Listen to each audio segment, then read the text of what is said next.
I'm not going to say that a cinnamon stick in tea is useless. It could be beneficial. But most studies that show effects big enough for us to actually care about use the dietary supplements. So the idea that if you put cinnamon in your apple pie, it can be like slightly less diabetic, that's a pipe dream. It's just, no, it's not going to work.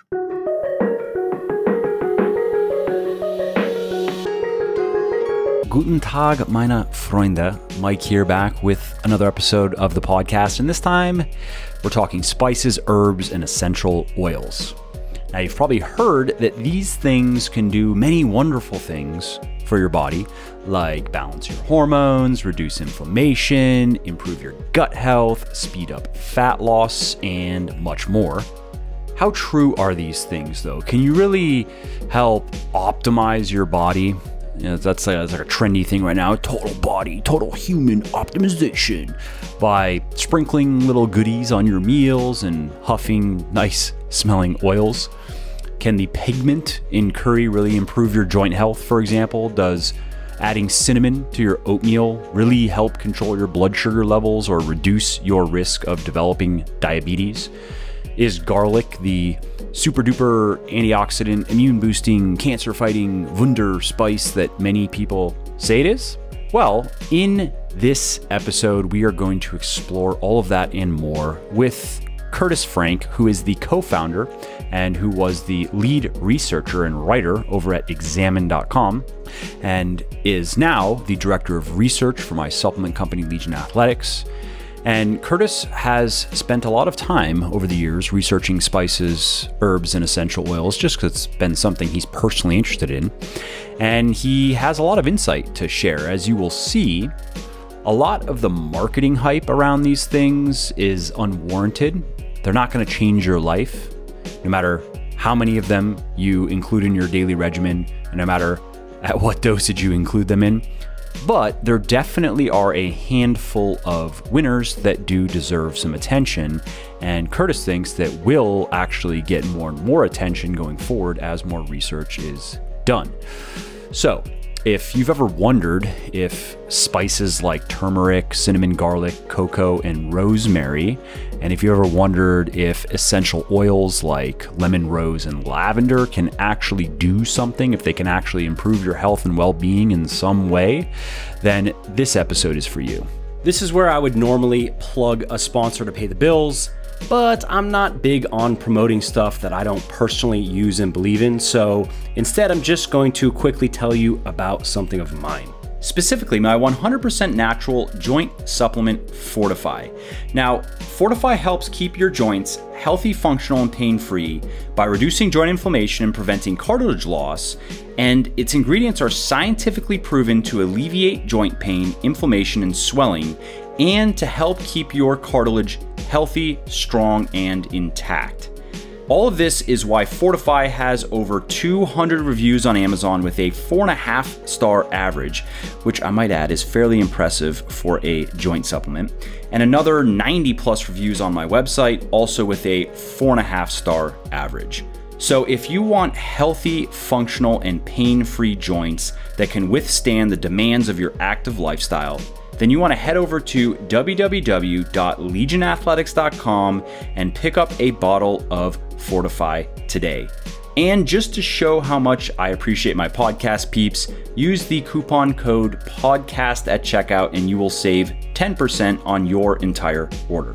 And lastly, you should also know that I have a very simple 100% money back guarantee that works like this. You either love my stuff or you get your money back, period. You don't have to return the products, you don't have to fill out forms, you don't have to jump through any other hoops or go through any other shenanigans. So you really can't lose here.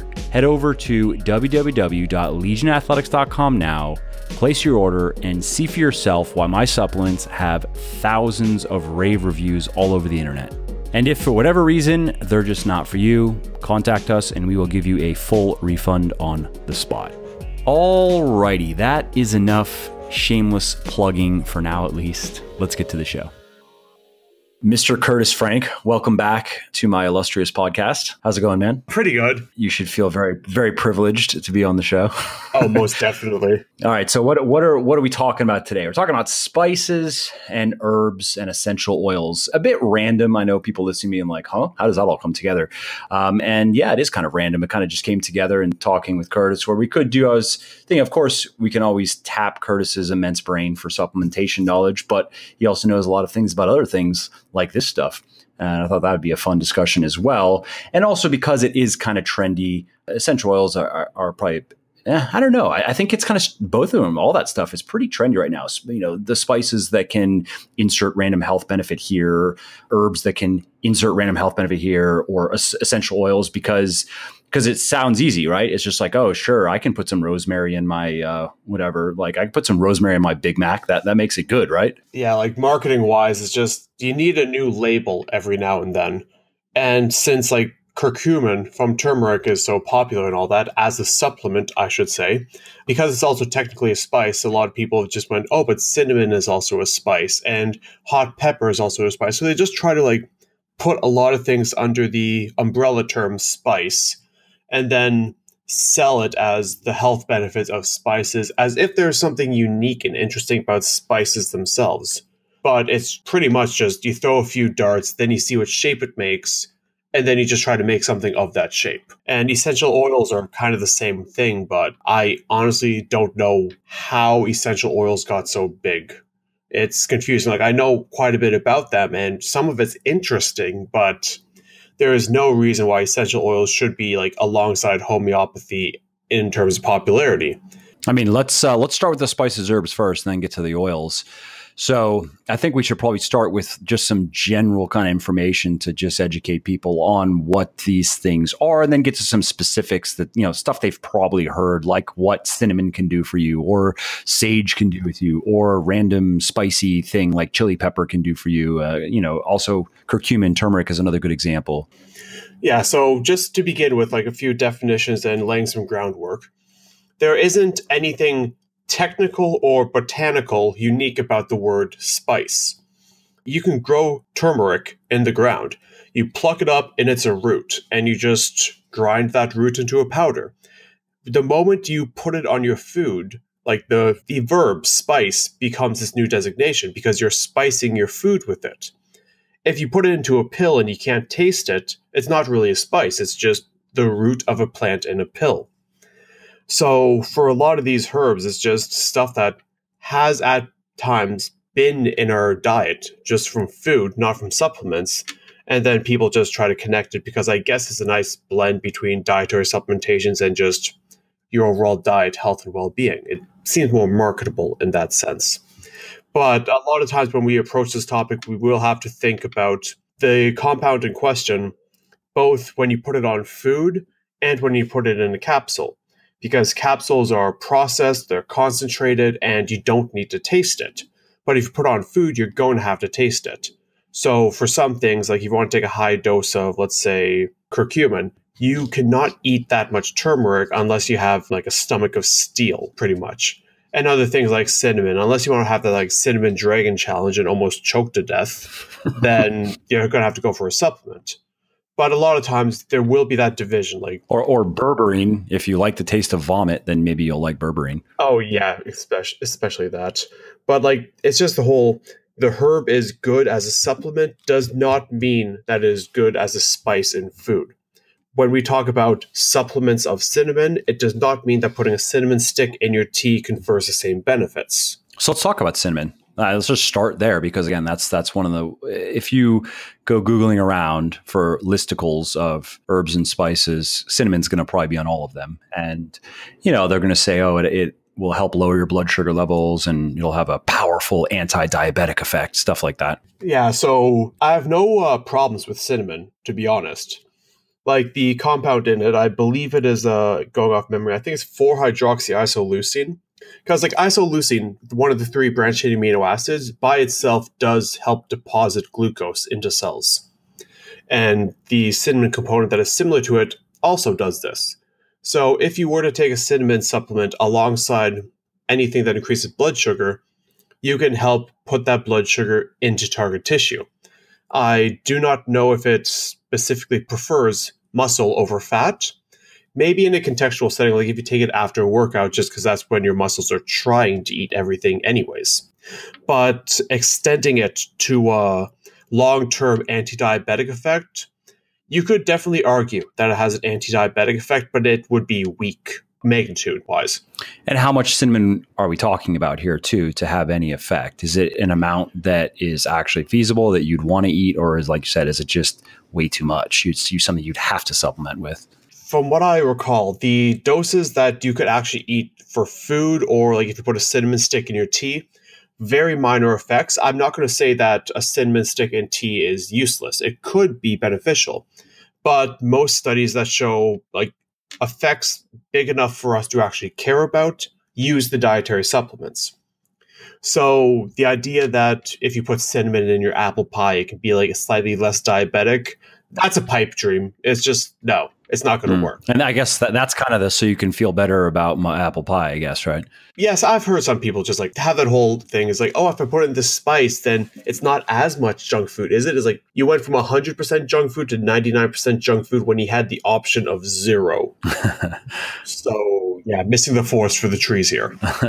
Makes sense. What are some other spices and herbs that you think are worth mentioning because they are in the case of cinnamon, we're like, yeah, sure, it's fine, but it's not what many people say it's going to be, realistically speaking, practically speaking. So it could be a couple examples of those, or examples of some spices and herbs that you think are actually pretty neat because you can actually eat them in amounts that can make a difference, even if it's a slight difference in some slight way.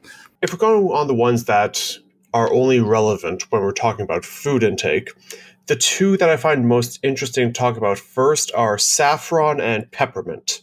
Note that peppermint is mostly the oil, but if you just have like peppermint leaves or whatever, they have oil in them. Because peppermint is really good at relaxing muscles, and when you eat it, it's going to be the esophagus, it's going to be the stomach and all that.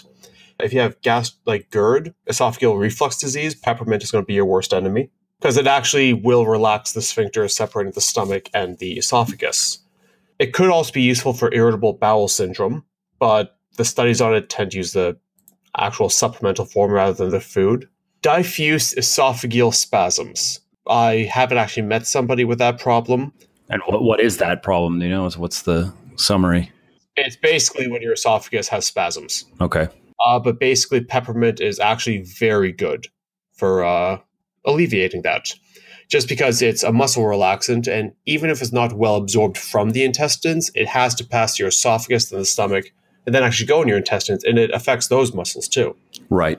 So for any sort of cramping associated with the small intestines, stomach, and esophagus, there is an argument that peppermint, more so the oil, but also just as put in food, could be helpful.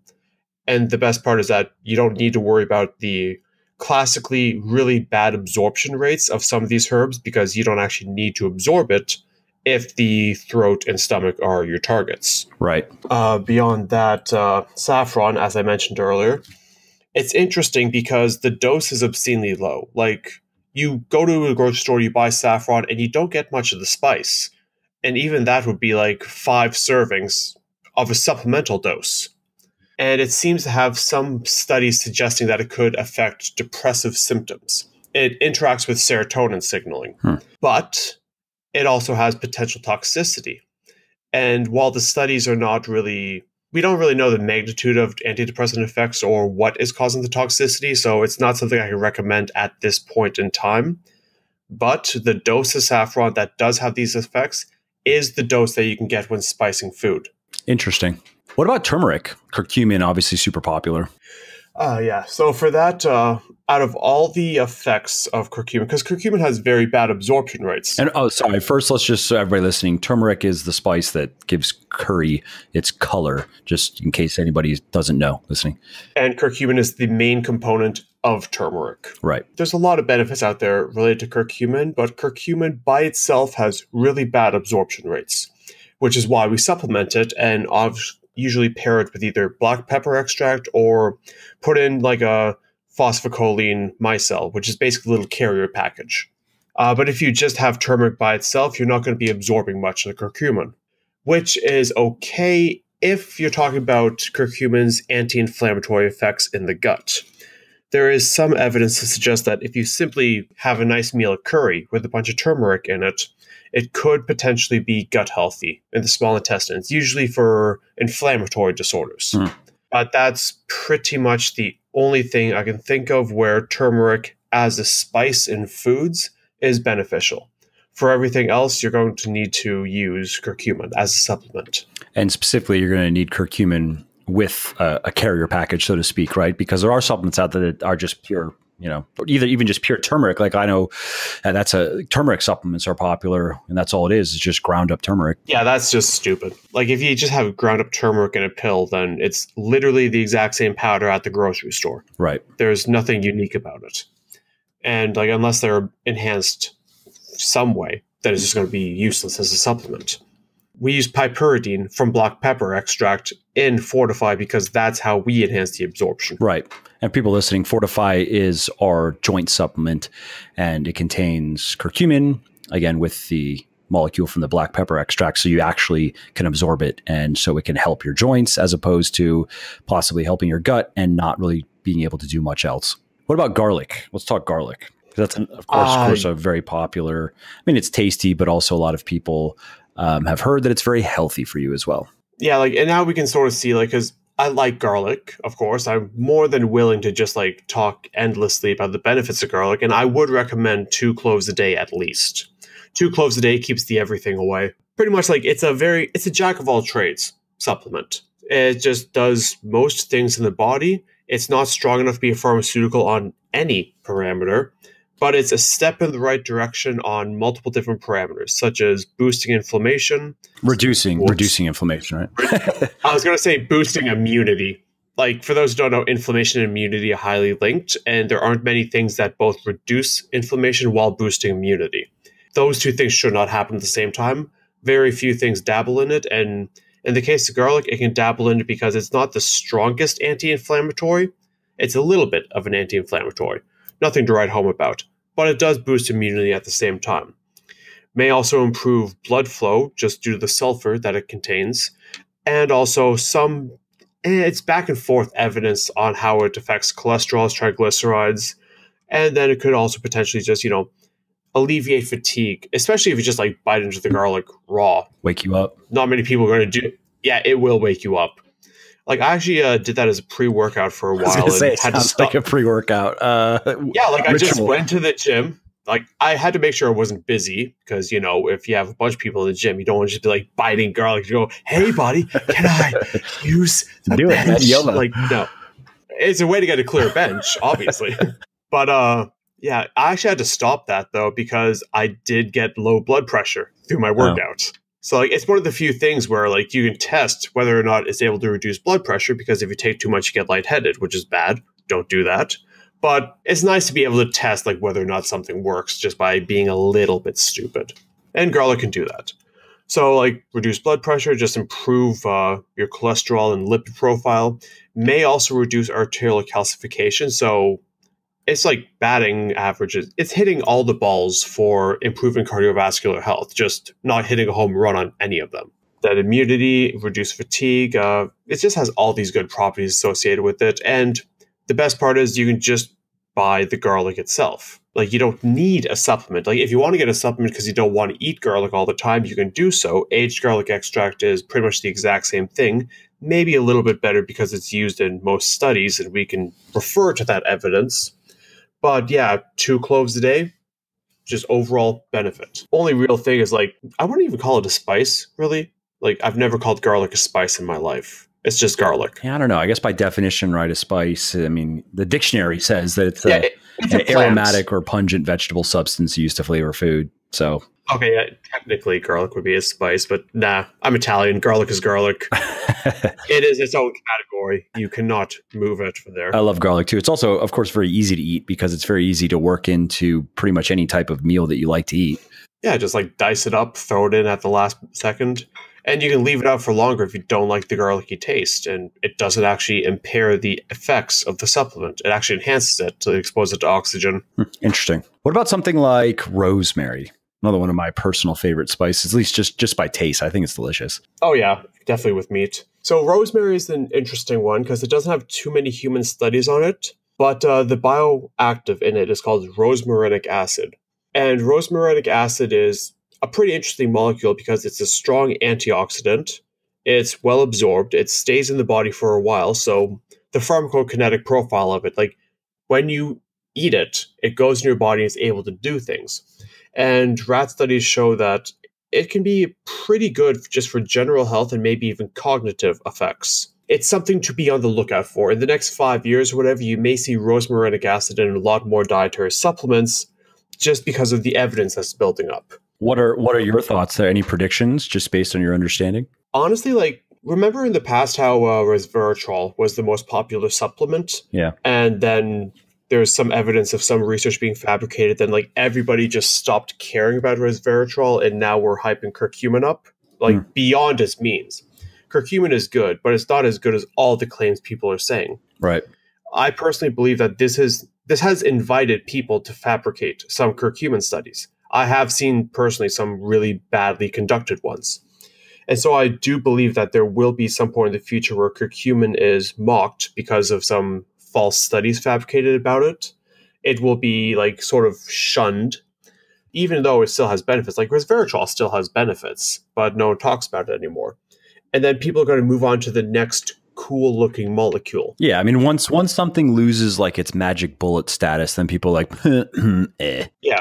But rosmarinic acid is one of the like top contenders for me to replace curcumin once it gets like thrown out of the spotlight. Interesting. Yeah. Okay, so as you were saying with rosemary, I kind of tangented you. The thing is, like the studies we have on it right now are with isolated rosmarinic acid. I'm uncertain if rosemary as a spice will be able to confer the benefits because the studies that use rosmarinic acid in humans do use a kind of low dose. Like there's one using between 50 to 200 milligrams, but rosemary seems to have a smallish amount of rosmarinic acid. Like if you were to like just take 3 sprigs of rosemary and eat them straight up, you could probably get the benefits, but that's not how we spice things with rosemary. We put the rosemary on something, let the aromatics go through the meat, and then we throw the sprigs out. Or if you're weird like me, you just put a bunch in your vegetables and eat it all. Oh, then yeah, you could probably be on the benefits. Yes. Because it's going to be the aromatic oils that are leaving rosemary and infusing the meat. Right. The rosmarinic acid is not an oil, so it's going to be staying in the plant for the most part. Right. But yeah, if you just straight up eat the rosemary, you can probably get the benefits from the plant itself. Maybe not even need a supplement. But there's still a lot of unknowns about it, so we need to just twiddle our thumbs and hope for the best. Interesting. How about ginger? Another one that, is anti-inflammatory. You hear that a lot with ginger. I think for ginger, if you want to get the benefits of the spice itself rather than a supplement, you can only really get the anti-nausea benefits. Because once again, these are benefits pertaining to the gut and the intestines where absorption rates do not matter much. And there have been studies on ginger where it helps with nausea just when you put it with food. For other effects, you would probably either need like a concentrated supplement. And what are some of those other effects if you were to take a ginger supplement? One of the most interesting ones and the highest dose of ginger that like you could ever have is ginger has been proven to increase testosterone. Oh, but you need about 50 grams of the powder. Yeah, no one's going to be eating that much. And for people listening, for example, if you take Pulse, so 2 scoops of Pulse is, let's say, about 25 grams of powder, give or take. So it's like a 4 scoops of Pulse dose here. We're talking, that's big. Yeah, we could potentially find the thing in ginger that has increased testosterone and concentrate it. Yeah. So that would be cool, but that's a supplemental thing. That's not a spice thing. Right. You could say that it's an anti-inflammatory. There are some studies showing a little bit of that, but from what I can tell, they're all using dietary supplements or the oils. There are some using about 2 grams of ginger a day, which it's beyond what is used as a spice, but I could definitely see people eating 2 grams of ginger. Yeah, that sounds reasonable. I mean, like, let's say with sushi, if you're, again, weird like me and you don't use ginger to cleanse your palate, you eat it with every piece of sushi because I like to combine it. Oh yeah, like that would definitely help. So yeah, like I would say putting ginger in your diet could very well carry many of the benefits of ginger, just probably not the ones related to testosterone, hormones, anything related to sperm count. And if you ever heard about ginger being associated with fat burning or appetite, I would not say those are pertaining to the food either. Claims related to nausea, anything for the throat or stomach, and there is some talk about it helping inflammation in the intestines. So any like ulcerative colitis, Crohn's disease, some people say ginger could help, and potentially through the food. And I say potentially because the studies do not seem to be high quality. I see. And speaking of fat burning, which I've never actually heard that as a thing, that ginger can help with fat burning, but I guess if you look deep enough into the underbelly of the interwebs, you can find people saying that pretty much anything helps with fat burning. Oh yeah. So what There's about a lot of money with that? Yeah. What about spicy stuff and fat burning? That's a very, of course, very common claim. The spicy, the capsaicin, the spiciness, boosts your metabolism, blah, blah, blah. I just want to make it 100% clear that the perception of spiciness and the sweating that comes from eating spicy foods is completely different from the process of fat burning. Two completely different processes going on in the body. If you eat something and you immediately have the whole sweat going on from spiciness, that is not an indication of fat burning. Some dietary supplements do include capsaicin simply because it can get people to sweat a little bit, but at the same time, that it's just sort of it's a bluff of sorts. Kind of like the diamine play, if I'm pronouncing that correctly. Yep. Avodiamine. Avodiamine, yeah. Avodiamine is also cool. It's actually avodiamine and capsaicin work on similar pathways in the body. They work mostly on calcium channels on neurons, but avodiamine makes you feel like you're warmer. But it does this through altering your perceptions of warmth rather than actually freeing up energy to then be burnt as fuel. So on one hand, you can go, well, it's just thrown in some diet in some fat burners as a bluff. But on the other hand, you can just think, that's damn cool. I want some avodiamine berries for the next time winter comes around. Yeah, but the former is why it's why it's included in fat burners. It just so people think that, oh, it must be working. I mean, I feel warmer, so my metabolism must really be going. Yeah, plus I also have to admit, avodiamine is just a really cool name. It is pretty cool. Yeah. And it's an amine. It has the amine in there. It has to be like a neuroactive amine. Which sounds like amino, which is like amino, like BCAAs, and yeah, so yeah. Tyramine, give me that. Phenylalanine, avodiamine. Ooh. So back to the spiciness. So I guess the long story short there is that's a negative. Eating spicy things is not going to increase your metabolism and increase your fat burning. It just is going to make your mouth burn and make you sweat if you are aggressive enough. Correct. There is some a bit of evidence saying that capsaicin could have independent fat burning effects, but it's only with supplemental doses. Okay. And even then, it's pretty weak. Capsaicin is mostly it was the first time people even knew what calcium channels on neurons were and that food could interact with it.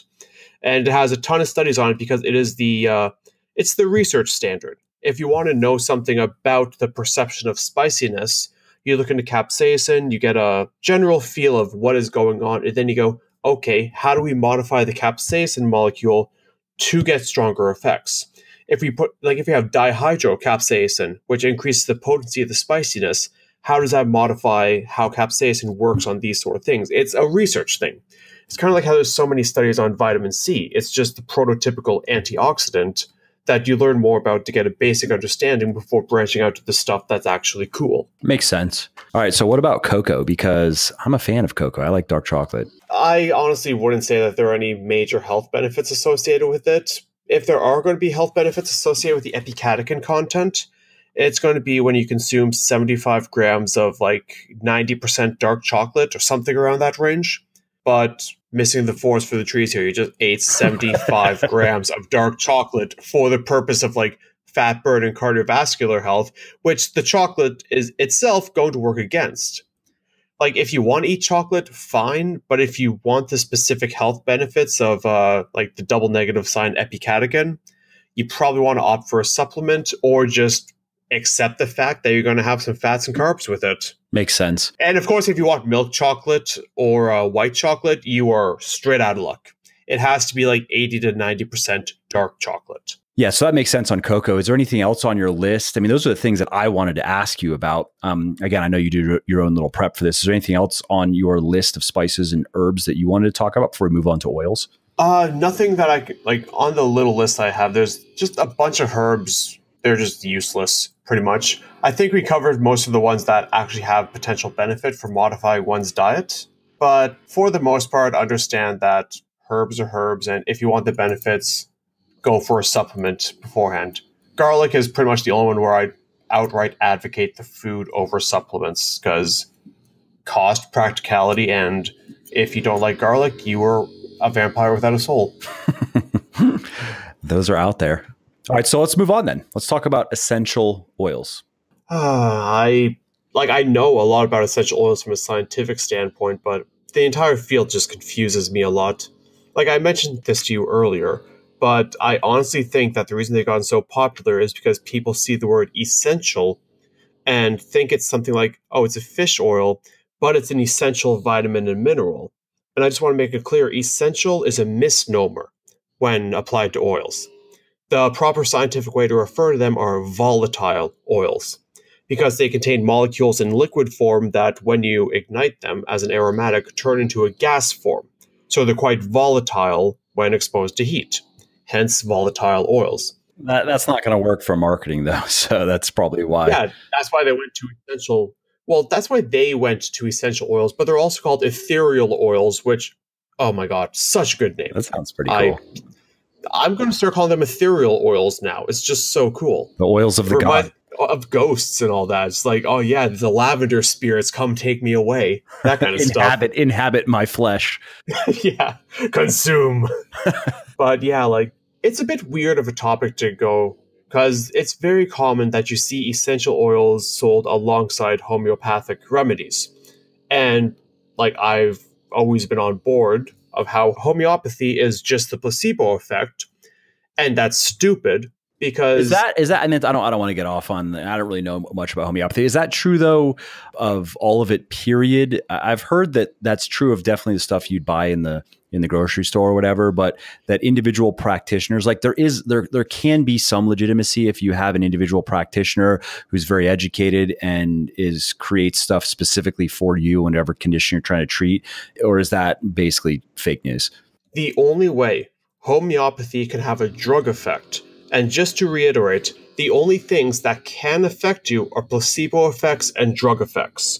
If you take a supplement, you get a reliable drug effect, and then the placebo effect that is additional to that, it's up in the air. Homeopathy, by definition, has no drug effect. The process of making something homeopathic eliminates the drug effect. They basically look at the one rule of pharmacology: the dose makes the poison, the dose makes the medicine, and then they make a 180 and run in the opposite direction. So the process of homeopathy eliminates the drug effect and can only rely on the placebo effect. And then they just try to maximize the placebo effect. And you can do this with supplements that have a drug effect. Like, you can buy homeopathic remedy and get really hyped up about it and believe that it's helping you. Or you can buy a proven pre-workout, get hyped up, believe that it's helping you, get the same placebo effect, but you also have the pre-workout's drug effect to rely on. It's a 1-2 punch rather than a single jab. Makes sense. So and the only way that you can make a homeopathic remedy have a drug effect is to reverse and deny the essential claim that makes something homeopathic. The process of homeopathy will dilute something to the point where it's just too abysmal a dose. And the only way to get that drug effect back is to concentrate it, to get the initial dose back. So, by definition, true homeopathy cannot have a drug effect. Any homeopathy that does have a drug effect is not homeopathy. It's just a supplement. Makes sense. Okay, so yeah, I was just that's, again, it's an area I have not researched at all, so I was just curious as to your take on it. Yeah, because it's a lot of things when it comes to dietary supplements and alternative health. It's a gray area that you have to take with a little bit of prudence, but homeopathy is one where you just put your foot down. No, that's not how things work around here. get out. You'd make a good father, Curtis. When are you gonna have some children, man? Oh man, I don't know. Like someone's going to need to bite the bullet with me. But yeah, like moving on to a more gray area, it's the aromatherapy that I mentioned earlier, because you could argue a drug effect of aromatherapy.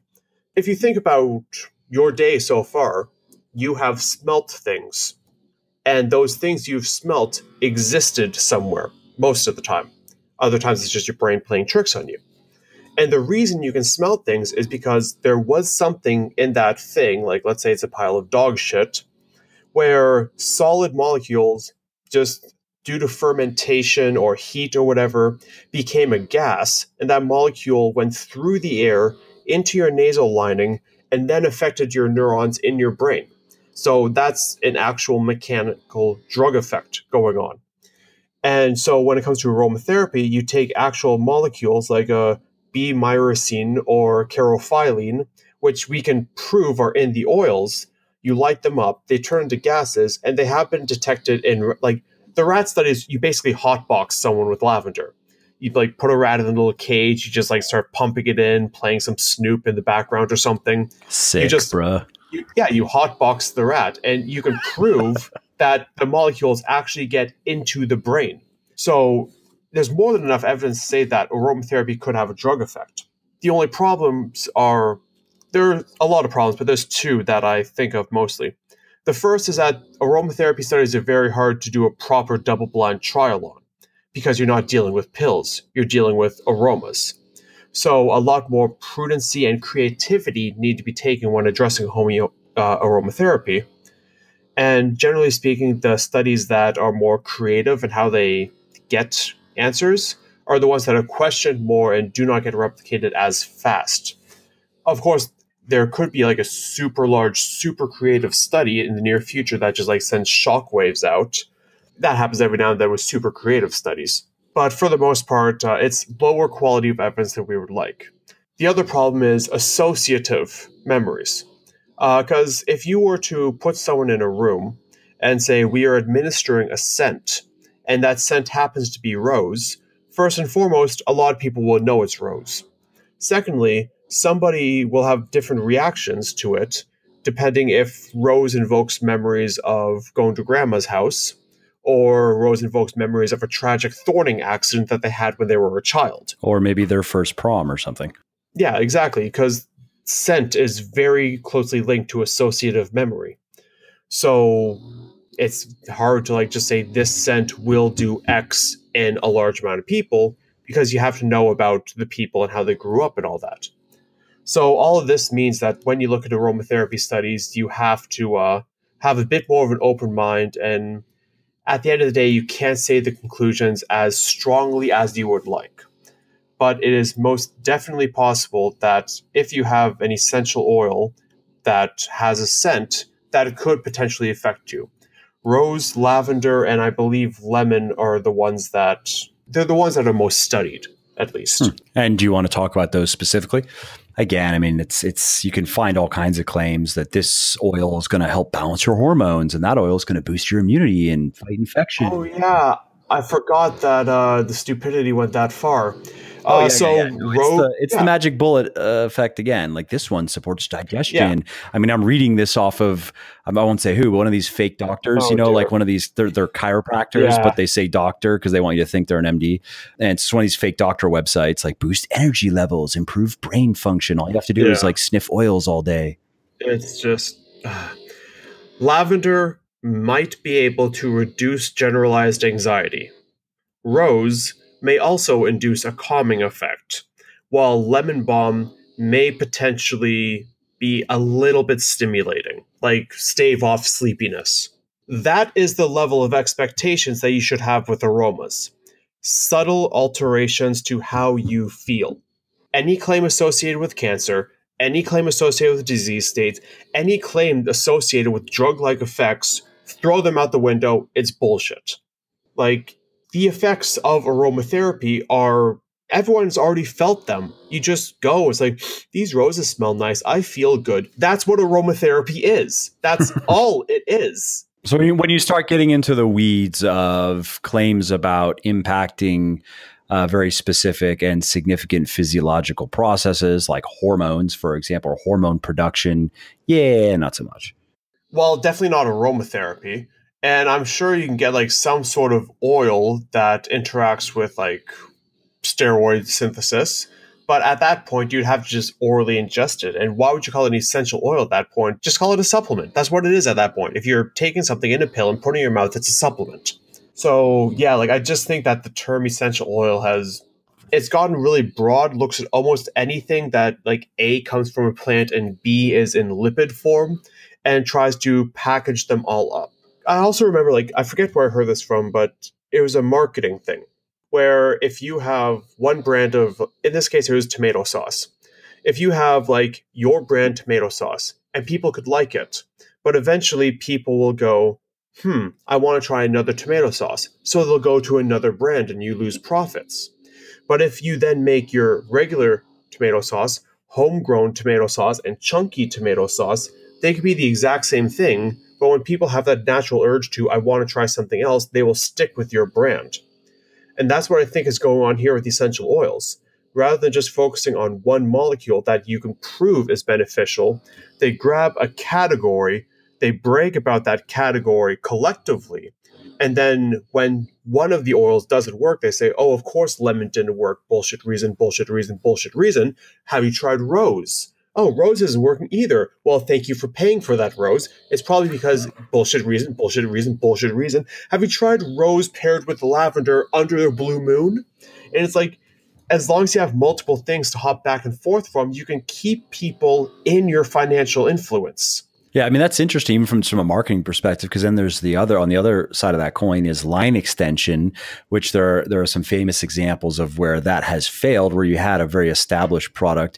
And then, I mean, the New Coke debacle is probably the most, I'd say, cited example of this. But then there was another one, I forget, it was with one of these painkiller brands where they had their standard product they'd been selling for a long time, and they thought that it would be a good idea for that exact reason you just gave, to offer an extra strength version of their painkiller. Oh, and it insinuated their main one was weak, didn't it? That's possible. I mean, that's possible. They don't know exactly. I don't think, I mean, I've never seen at least anything that would qualify as in-depth, I would say, research with scientific rigor as to what exactly happened and why, in terms of like maybe a post-mortem. But what did happen, period, is they lost market share.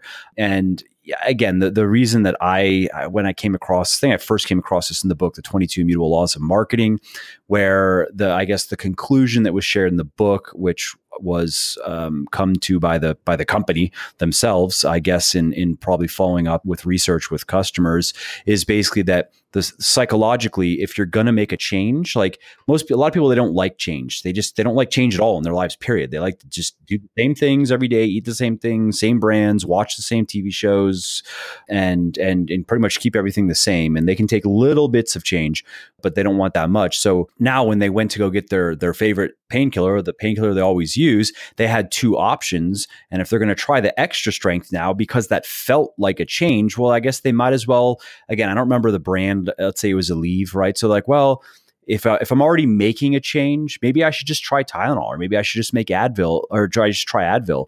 And in the end, that's what ended up happening. And that extra strength version of the product just ended up bleeding market share. That's interesting. Yeah. I always just figured like you can make other options in a sort of parallel thing if there's multiple categories.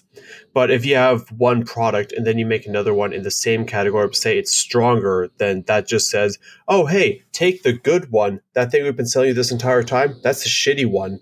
The customer's just going to go, oh, well, fuck you too, and just like buy something else in response. Possibly. That may be a bit more cerebral, though. It may be something, again, a bit more just primitive of like, yeah, this feels like a change. And if I'm going to make a change, who knows, maybe Tylenol is better.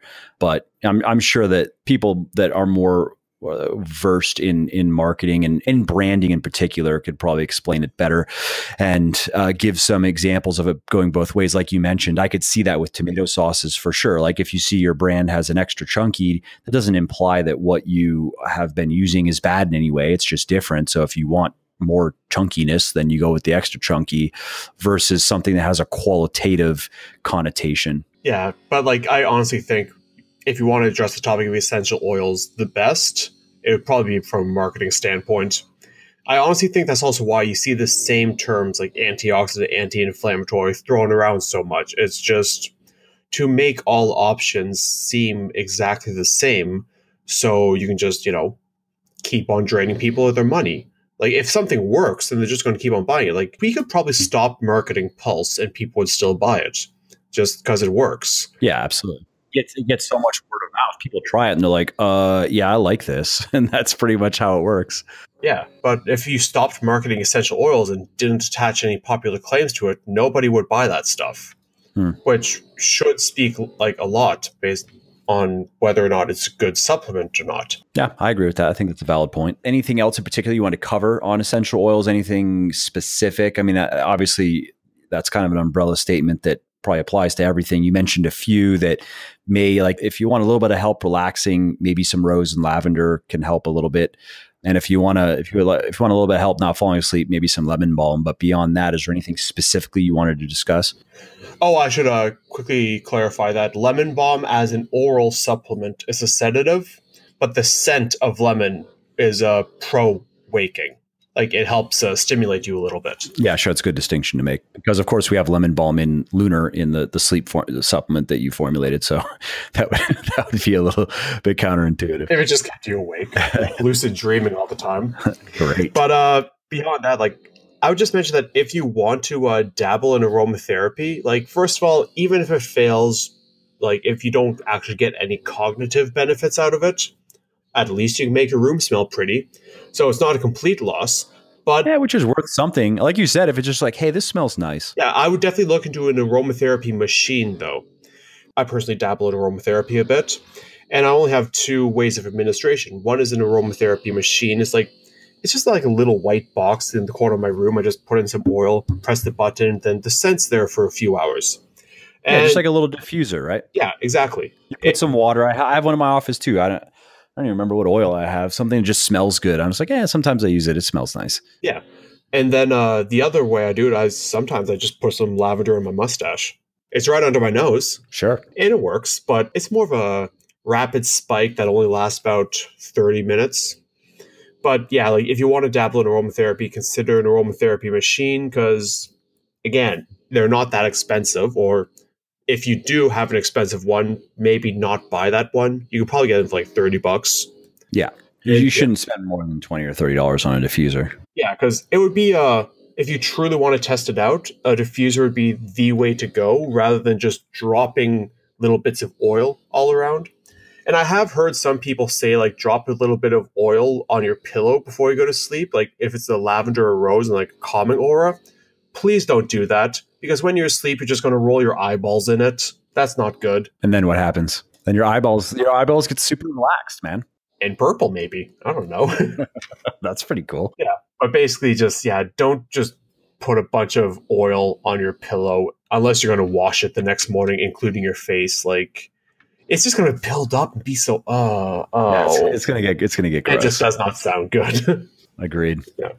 Also, there was one case where I heard someone talk about how they tried the lavender thing on the pillow. Then they woke up and half their face broke out in acne. That's cute. Turns out oil affects people differently, and sometimes allergic reactions happen. That's one way to find out. Yeah. But yeah, that's pretty much all on essential oils. Great. So everybody listening, if you like Curtis and if you like what he has to say, which you should. You definitely should. He says so many great things. I'm so classy. And clever. No. Then definitely head over to our blog over at legionathletics.com/blog because he is doing a great job putting up all kinds of interesting, funny stuff. And he drops some nice little gems like Harry coin purse, and that's in one of his articles. You have to go find it though. Oh, yeah, that's good. I like that. Even if you don't like my humor, then at least the information's good. Exactly. At least you try, man. I like it. Yeah, and if you really dislike my humor, then reading my stuff will make you stronger. You'll learn to tolerate twice as much bullshit as you would before. That's valuable. Yes. It's win-win-win. So yeah, head over to legionathletics.com/blog and you'll see in the feed the articles have an author attribution. So some of them are by Curtis, some of them are by me, some of them by Army, who also works with us. And if you click on Curtis's name, for example, you will be able to just see everything he has written. Anything interesting you have in the pipeline, Curtis, content-wise? Content-wise, we're just hitting out some like major supplements that have a lot of search. Yeah. One of them that surprised me was licorice. I did not know so many people looking at licorice as a supplement, but it's actually really interesting because licorice is not just a candy. It's one of like I'd say probably top 15 traditional Chinese medicines. It's one of the most promiscuous ones, like because Chinese medicine does have combination stuff. Like you have Astralis in one hand, and then you have Angelica sinensis in the other. And you could either take them individually, or you can put them together. Bam, Dengui Buk Zui Tang. And that's used for treating menopausal symptoms. And it's basically that you need to use these two herbs in particular together. And these combination therapies can go up to like 4 to 5 different herbs, and licorice is in a lot of them. In part because it may reduce side effects, it may increase absorption, or just may have its own benefits. But licorice is also interesting because it can, I would say, like when the licorice article comes out, give it a read, keep an open mind. You may want to consider licorice supplementation, even though it is proven to increase cholesterol and reduce testosterone. That's a cliffhanger. Yeah, like you normally should not ever want to be near that kind of thing. And also you should read it because you could potentially just eat too much of the actual candy and reduce your testosterone. And I tell you the dose of which, don't eat more licorice than this. And beyond that, I'm continuing my theme on looking into interesting yet not like partially not fully scientific things like placebo effect, the effect of music. Meditation is coming out soon. Oh, good. So an article on that, just looking at how Eastern and Western medicine interact, the philosophies behind a lot of this stuff. And then if you don't like that stuff, I always do overviews on the best supplements for any sort of situation. So it's all kinds of things to get more woke, as the cool kids are saying these days. Yeah. Oh. You hurts me. You woke, bro? I'm so old. I know I'm not woke. I want to go to sleep now because you said that. That's all right. My old man kicking in. I'm old too. I'm better for it though. My 30s are going to be so much better than my 20s. Yeah, mine too as well. Like I can't be a research hermit for that long. All right, man. Well, thanks as always for taking the time. Really appreciate it. Great information. Again, everybody listening, head over to legionathletics.com/blog and you can learn all kinds of neat things, stuff like this and a lot more. Hey there, it's Mike again. I hope you enjoyed this episode and found it interesting and helpful. And if you did and don't mind doing me a favor, then please do give this video a like and leave a comment down below. Not only do I like to hear from everybody and I jump in and reply to as many comments as I can, it also helps other people find their way to the show and learn how to build their best bodies ever too. And of course, if you want to be notified when the next episode goes live, then just subscribe to my channel and you won't miss out on any of the new content. Lastly, if you didn't like something about the show, then definitely shoot me an email at mike@muscleforlife.com and share your thoughts on how you think it could be better. I read everything myself and I'm always looking for constructive feedback, so please do reach out. Thanks again for listening to the episode and I hope to hear from you soon. And lastly, this episode is brought to you by me. Seriously though, I'm not big on promoting stuff that I don't personally use and believe in, so instead I'm going to just quickly tell you about something of mine. Specifically, my 100% natural joint supplement, Fortify.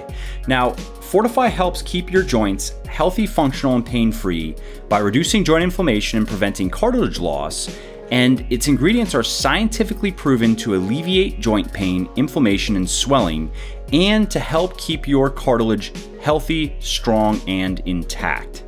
All of this is why Fortify has over 200 reviews on Amazon with a 4.5-star average, which I might add is fairly impressive for a joint supplement, and another 90+ reviews on my website, also with a 4.5-star average. So if you want healthy, functional, and pain-free joints that can withstand the demands of your active lifestyle, then you want to head over to www.legionathletics.com and pick up a bottle of Fortify today. And just to show how much I appreciate my podcast peeps, use the coupon code podcast at checkout and you will save 10% on your entire order. And lastly, you should also know that I have a very simple 100% money back guarantee that works like this. You either love my stuff or you get your money back, period.